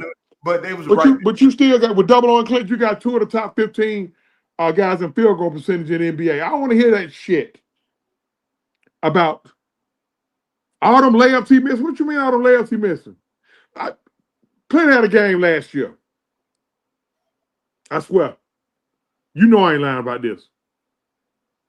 I happened to miss that game. I think I had something to do. I think I had to work or something like that. I wound up watching the game later, but I missed it live. So, I got on Facebook, social media, motherfuckers just losing their shit, man. Capella, man, Clint Capella, man, I can't wait till we get this motherfucker. I said, God damn, what the fuck Clint do? I said, Clint must really lay the fucking egg. No, bro. It's followers. See, they don't understand that grunt work that he does. With dude coming lane, touching him up, or just being more physical. So hold on, wait a minute. So what was funny was, remember how I told you? You remember how you know those certain group that we be engaging with, and they get so tight ass when you put too much energy into a certain player. Yep. You remember when I referred to Clint Capella? Mm-hmm. And their response was because he's trash. All he do was bro. In a 24-hour span, it was. I counted 9 posts on Clint Capella. I said, hold on. I pulled up. Goddamn, I went to score out. Clint was like 4 for 7 in that game, maybe 5 for 8. I said, okay. He had like 12 points, maybe like 9 or 10 rebounds, and had a couple of blocks. I said, what the fuck happened? All these folks just saying this. So I went back and watched the game. I said, he missed 3 shots. That same game, a certain player, who I shall remain nameless, because you mentioned his name, is starting to fight. Motherfucker went like 8 for damn near 30. high ass usage, inefficient.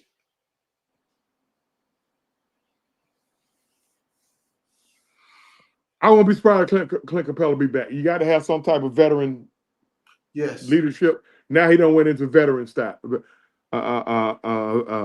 being a vet. If Clint was going to be gone, I mean, it would have made sense to trade him at the trade deadline to get something for him. Yes, second round picks do count because you got a G League team. And if you kind of any kind of way worth your weight in development, it's okay to have that second round pick.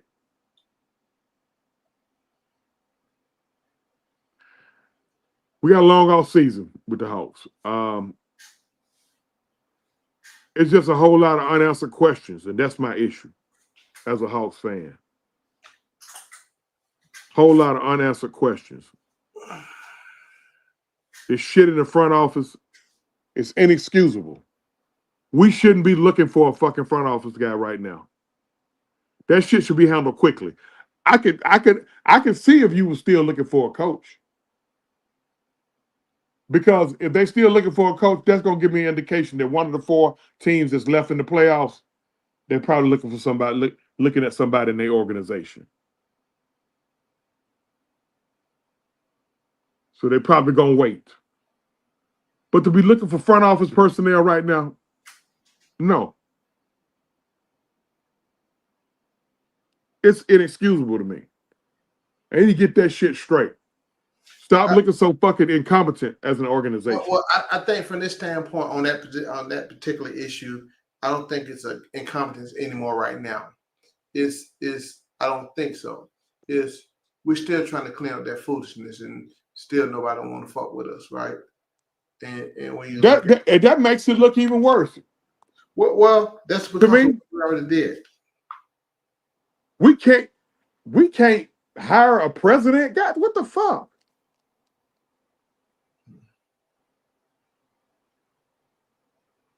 I don't know. I'm not very fond of Tony Russell as an owner. I don't give a shit what he doing downtown Atlanta. Okay, cool, whatever. For one, Tony Russell need to get the fuck out the way. Hold on, Chauncey. Here's my take. Okay. I think there's been too much speculation. Tony should get involved. This. Here's my take on it. He the fucking owner. He can get involved in whatever he want to get involved. I get that part. I get that. Hold on, let me finish. I guarantee you, he's listened to other folks, right? But the wrong folks from a basketball decision standpoint. If you're talking about involvement that way, but I think he don't change that, right? Because I think people put giving too much. Like you got Grant Hill there, you got Dominique. They ain't no stupid organization as a whole, right? Because they keep Dominique in that thing, giving him different roles, right? You got Grant Hill. Grant Hill ain't stupid. I think that one fiasco was Trey pushing the issue with give me somebody, and that DJ thing happened. It was backdoor. They learned from that. They moved on. You made a mistake. We move forward. But I don't think the dude didn't become a billionaire by being stupid. You have to. That part. And see, here's the thing. Because it's still a business. The Hawks is still a business. We didn't stick to a script. That's on Tony Russell. Yeah, that's on him for sure. We didn't stick to the script.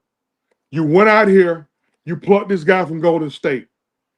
You told him to create Golden State. We don't know that. See, we don't know that. Or however, you told him to do whatever you got to do to get this team back right. Because the guy who a lot of fans was mad that the Hawks didn't take. Some fans are pissed off that the Hawks didn't kiss Mike Budenholzer's ass to stay here. Man, fuck Budenholzer. Budenholzer put us in a bad fucking spot. Hey man, let me go on record. I never liked Budenholzer. That 50-win team, all this stuff.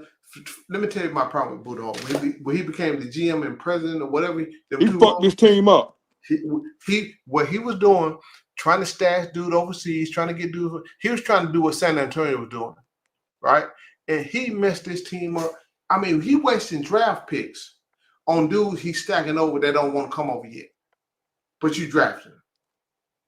And then you try to play this type of ball. Yeah, we won a lot of games, but you take. How are we gonna take a team to the did we go to the conference chat and get swept by LeBron now? That's unexcusable. I mean, bro, I don't care. The Hawks that year, their success was predicated on them, on their chemistry. Mm-hmm. Bud was able to get chemistry out of a bunch of role players. I'm just gonna call it for what it was. The Hawks didn't have a superstar on that team. They had a couple of very good players. You had Al Horford, you had Paul Millsap, and then you had Jeff T, Damari Carroll, and Kyle Korver. And then you had guys coming off the bench like Pero Antic and Gustavo Silva. I don't remember the other guys.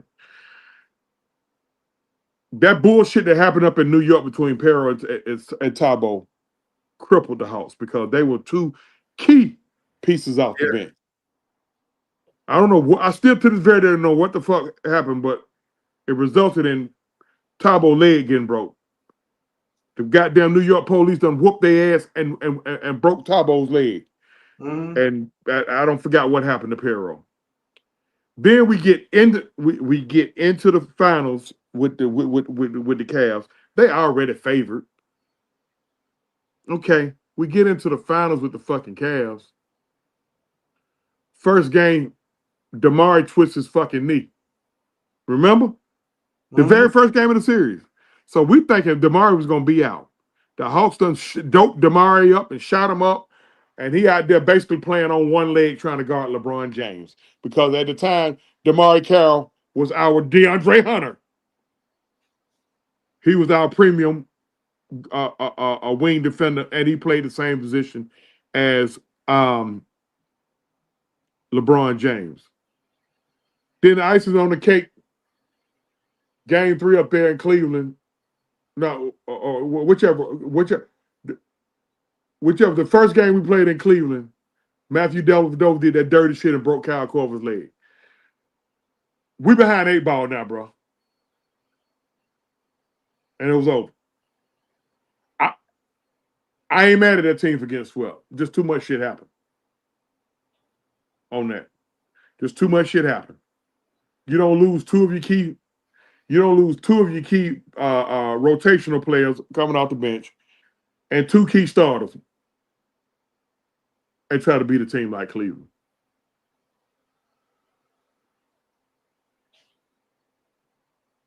Healthy, we probably still wasn't better than Cleveland, but still, though, we would have had more of a puncher's chance. But nevertheless, getting back to Mike Budenholzer's ass, whenever that dumb shit went down with Danny Fair reading that email about Luau Dang or whatever, I don't know. I wasn't there.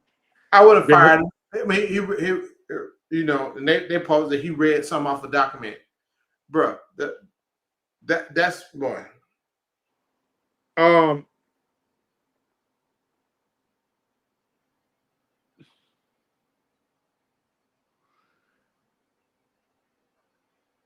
The end result ain't got to always be firing a motherfucker. Mm-hmm. But okay, I understand the severity because it whenever racism get involved or any type of way of race, you go to talking about race and sexual preferences. I'm gonna leave it like that. Shit get real testy. So I get it. But he was a fucked up general manager / whatever. Mm-hmm. He made some bad fucking decisions. So now we bring in this guy from Golden State. Not only he got to fix Budenholzer's fuck ups, he got to, get the team back right. So he had to fix Budenholzer fuck-ups. Weed out some of the bullshit we had. Bro, did y'all see the bullshit we had? Why y'all blaming Travis Slick? It's mind blowing. Did y'all see the bullshit we had? Evan Turner and goddamn Alan Crabb and Alex Lynn and these guys who were okay basketball players, but a lot of them was going through injuries. Y'all remember Chandler Parsons? Believe it, y'all don't remember Chandler Parsons actually was in a Hawks uniform? Come on, man. I mean, Kent Bazemore wasn't bad. He just wasn't what y'all wanted him to be. We had Torian Prince who came in here. He was okay, but because he didn't fit a few of y'all's eyeball tests. And one motherfucker told me that I was the only reason why I was caping for Torian Prince is because I was cool with his daddy. Little did he know how me and his daddy got cool was because his daddy respected me being critical of him, even to him. I criticized Torian to him, but that's another story. You won't let this man do his job, okay? The rebuild started with John Collins. Everybody think it started with Trae Young. No, it started with John Collins. All right. We took John Collins with the 19th pick in 2017. We took Trae Young. Y'all already know how that shook out. We drafted Luka first at 3rd overall. We traded back to Miami. Trae got not Miami. Dallas picked Trae 5th, and then they gave us the next year pick. The next year pick was turned out to be Cam Reddish. So basically, we traded Luka Doncic for Trae Young and Cam Reddish. In 19, let me tell y'all something. Stop going with these dumbass narratives. We did not use our 4th overall pick to draft DeAndre Hunter. No. Let me tell you how the fucking trade went down. I'll tell you what happened. The LA Lakers drafted DeAndre Hunter 4th. After that trade, after they drafted DeAndre Hunter 4th, it was us and the Pelicans.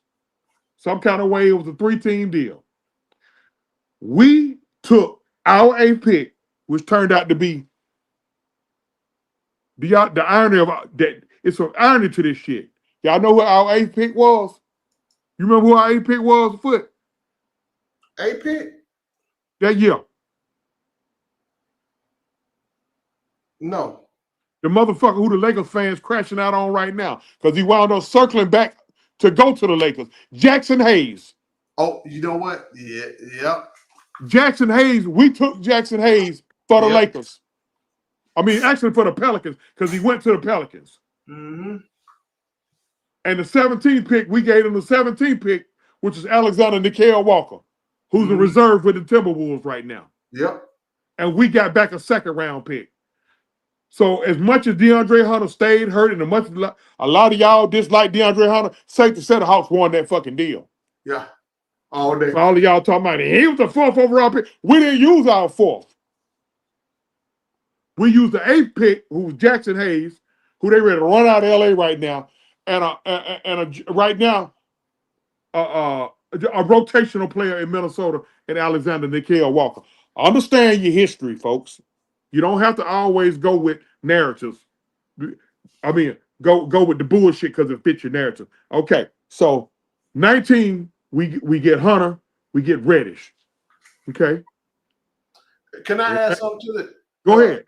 You said you get. I'm gonna tell you something about this. I know people keep talking about this Trae Young and Luka and the Cam Reddish pick.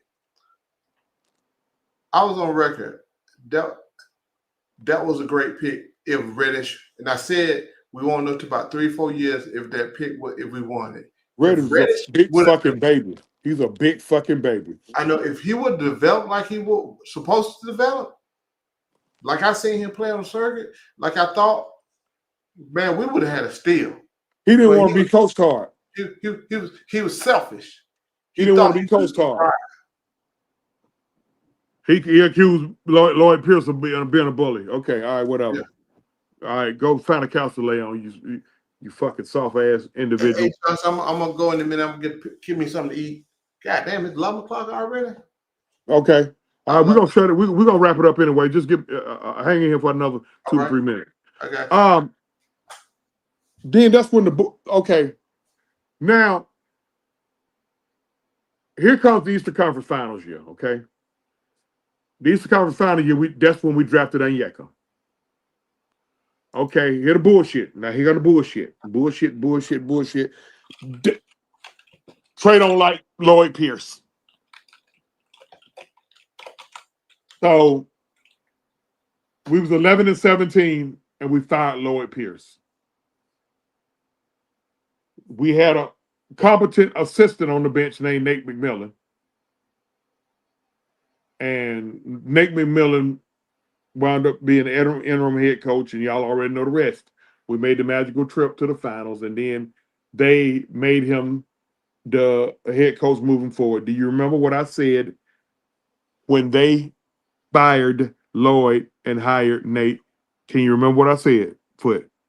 No, I don't remember what you said. What I said was gonna happen in 2 years. Maybe I can. What I said was gonna happen in 2 years. When they fired Nate McMillan, when they fired Lloyd, Nate gonna be gone. I said they're gonna be ready to fire Lloyd and Nate McMillan in 2 years. We'll get to that. Okay. Now, Hawks fans, Trey want to win.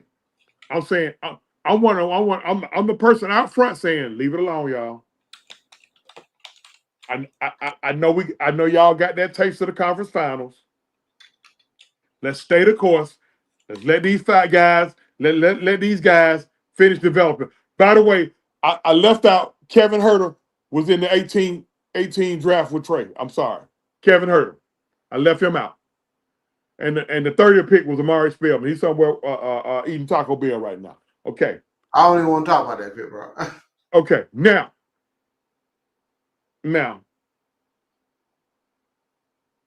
as we drafted Onyeka, I was telling folks, leave it alone. Let them develop. No, y'all them motherfuckers. Why we got it? You already know who's saying this shit. Mm-hmm. They shouldn't be paying all these folks. Okay. All right. I said, y'all remember all that. Now, y'all remember all that. So they bitched when they went when they extended Kev. They bitched when they extended Dre. They bitched when they gave Bogey an extra couple years. They bitched when they gave Clint an extra couple years. They bitched about Collins getting his money. So guess what? Now the organization listening to y'all. Mm-hmm. Don't think they don't listen to y'all. All right. Now rules come out that they don't like Travis Slink. Okay. Trey hanging out with on the son. Riding to practice with him, all this shit here. Rode on his private plane from Miami after game 2. The year after we lost in the conference finals. All this shit going on. All this shit starting to materialize now.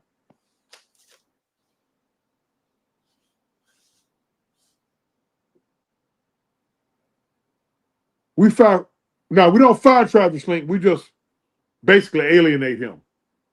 So he's still in the front office, but we alienate him. And now little Nicky around here doing this bullshit. We brought in a guy like DeLon Wright. He wasn't good enough. You had fans of him mad because he wasn't out in 2017 when we basically brought him in to be a big trade backup. Okay. We brought him in and let him go.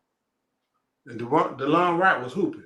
Then folks wanted back next year. Yeah. He in the conference finals right now. But anyway, that's another story. Listen, so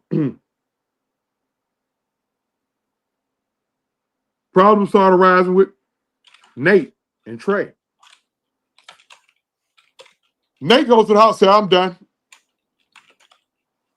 Y'all got it. What the house do, Foot? I'm saying it, and we get out here in about 5 minutes. What the house do, Foot? Beg him to stay. They begged him to stay. They begged him to stay. Can I ask something real quick, Chauncey? Go ahead. People don't remember. Well, Nate was a point guard. You see what I'm Tough, saying? hard nosed one too, Jack. Didn't take no shit. Guards. You see what I'm saying? So Trey's most successful year was under Nate. It ain't close. Under Nate. And they clown him because they say he holding Trey back. He running Lower Pierce offense. But He a dinosaur. No, these dudes are soft. The NBA is soft, and them dudes can handle Nate's coaching style, players, whatever. Nate, they got these little adjectives for these players. I mean, these type of coaches. Yeah. And so, hey, when I look at it like this, I'm still rewinding back to, what's up, Kool-Aid? Yeah. So they don't know Nate was a point guard. And a tough one. So hold on, because I don't lose train of thought. I'm glad you're on here, Kool-Aid. You can pick it back with me on it. So now, the shit started. Goddamn, the ship started to take on water now. All right, Travis been exiled down into an office down now at the end of the building. Little Nicky walking around the building. Nate ready to quit. They begged Nate to stay. Next thing you know, okay, Nate, you good. You fired. Oh, okay. Make sure y'all pay me the last 3 years left on my goddamn deal. We brought it. We let Joe Prucci be the interim coach. You know what I said? I said just let Prucci finish out the season. Here go these dumbasses over here. These dumbasses they're being out here over here. No, we need to get a guy right in here now. Go get Snyder. Remember all that? Mm-hmm. Yep. Don't go get him now. We go get Snyder. When we go and get Snyder, I say, you know what? They're ready to get rid of him in 2 years. Now, what's going on now? You did. What's going on now? Okay, so Quinn Snyder. In the midst of all this going on, you done traded for and traded away DeJounte Murray. You done traded away Kevin Huerter for what? I don't give a fuck what he's doing. Listen, when I said we talk about trade away Kevin Huerter, I don't care about what he's doing in Sacramento. What do we get for him? I'll tell you what we got for him. The oldest Holiday brother, who's the one that's the most garbage right now. And Mo Harkless. Mo Harkless never put on a Hawks uniform. We just, that 13 pick we using this year, we finally about to use it. We done had to wait 3 years to use that goddamn pick. We get rid of John Collins. What we give John Collins? A $25 million exception?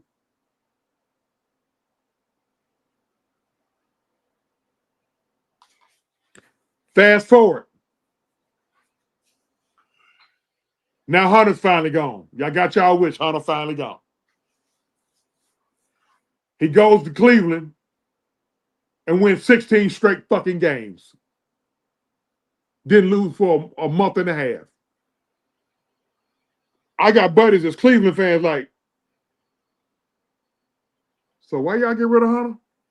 I mean, I know he was hurt a lot, but hey, man, about 80% of the fans down here despised him. They wanted him gone. Man, you for real? Yep. They wanted him gone. Man, that's crazy, bro. Bro, he what we need. All right, we saw what happened in the playoffs. And as soon as Hunter had a bad game, they couldn't wait to jump on that. Mm-hmm. All right. Kool-Aid said we just keep getting bad coaches. Who was available when we hired Lloyd Pierce for Kool-Aid? Who was willing to take the job? What good coach was willing to take the job when we hired Lloyd Pierce? It's a reason why we had to hire a guy who had never had a job. Nobody wanted the fucking job. A lot of them veteran coaches ain't with no fucking rebuild. That's why Budenholzer coward ass left. We caught a blessing with Nate being on the bench when we fired Lloyd. We got a blessing with a veteran coach, and guess what? Y'all the fans, because y'all got mad because y'all prodigal son started getting criticized, rightfully so. So now it's the coach's fault. So now the house just done hired 3 bad coaches, 2 bad GMs. I clearly said, and I'm really gonna let y'all go. I clearly said, leave it alone. Let everything materialize. All these impatient ass fans, and then now that we right where we at, a 4th straight year play in, 2 of them out the back door of the play in. Now, amazingly, they're saying get Trey some help. God damn it, he had help. You didn't want it. You didn't respect it. I understand Gallo got old. He had to go. Lou Williams got old. He had to go. Tony Snell got old. But, okay.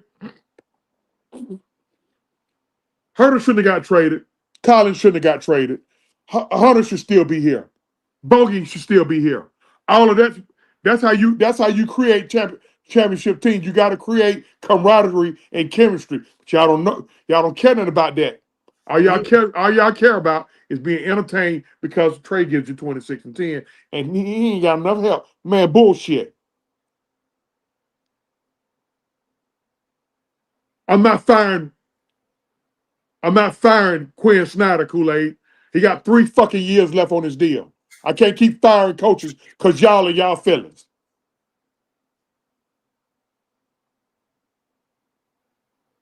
Thank you for participating. I just fired a 2nd general manager in 5 years. That's embarrassing. Bro, and see, you know. Bogey salary dump, okay. However. But here, now I'm gonna say that then you close it out, Foot. Mm-hmm. Now everybody's gone except for Trey. Now y'all think we can make it work with Trey? Man, man, I think we can make it work. No, y'all, all the other motherfuckers, they gone. John Collins gone. Kevin Herter gone. Cam Reddish gone. DeAndre Hunter gone. Bogey Bogdanovich gone. Lou Will gone. Johnson.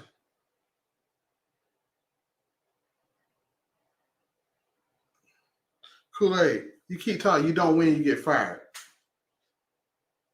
That goes for players too. So I don't know what Johnson with, but I help close it on out, man. But hey, man, you know, at the end of the day, man, the Hawks got some big decision to make. You know, and it's all gonna be centered around Trey Young. My fault, man. Somebody called my phone. You know, okay. Yeah. Listen. Listen. Like I said, Collins, Herter, Reddish, Hunter, Bogey, Pierce, McMillan, Alinari. You could get Simon Hill. All these folks gone. Only person here is Trey. And y'all telling me the Hawks ain't did right by Trey?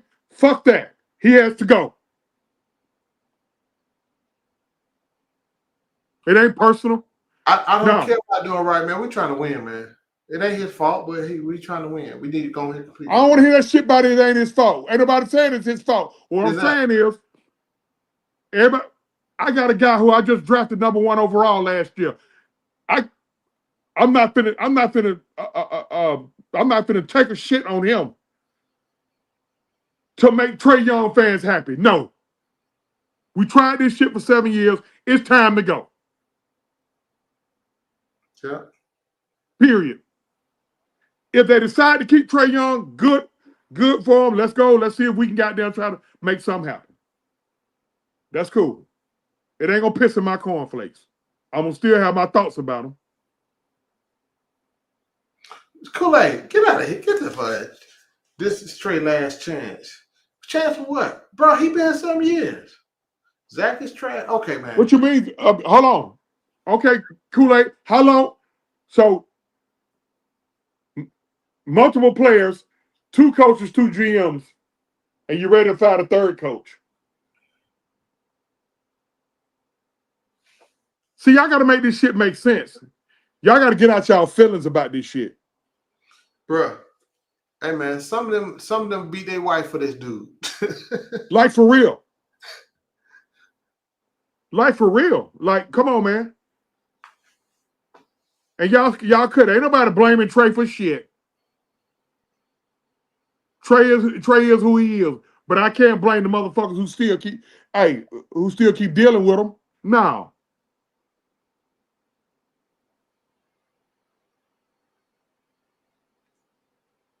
Go on, says you got to say, Foot, then we're going to close it out. No, man, I mean, you in a nutshell. The Hawks got a decision to make. So. Yes, you do. You quit lying, Foot. Kool-Aid. Yes, you do, Kelvy Lee. Don't you even say that shit. I done seen how you act on that goddamn. I done seen how you act on that. Shout out to We Talk Hawks. I done seen how you act over there. Cut it out, Kool-Aid. Stop it down. Kool-Aid tripping. Kool-Aid drinking Kool-Aid again. But yeah, man. Hey, man. At the end of the day, I just want us to complete the rebuild. It ain't personal. I'm trying to win something before I leave this earth. Now we're gonna rebuild right. And guess what? If let's say we do decide to keep Trey. Trey, he go your little 51 million. Shut the fuck up. Whatever they give him. He go you 51 million, 48 million. Shut the fuck up. Shut the fuck up. If you don't like it, give me the list of teams you want to go to. Shut the fuck up. We taking back over the team now. Yep. You done pulled your little power play enough. Okay, I let my dumbass son come up here and he started doing shit, listening to you. Shut the fuck up. Mm-hmm. We gonna build this team the right way. Mm-hmm. You do your fucking job. Yep. Other than that, you need to go. That is. Here. Get that simple. All right, man. I appreciate everybody checking in. Tony Roberts, you brought the good ATL. Kool-Aid, you brought the goods. You came in late, but you brought the good. Everybody who's in here, look at Brian Peoples. Everybody, make sure y'all hit them buttons, man. You with Mr. Tactician channel, hit them buttons.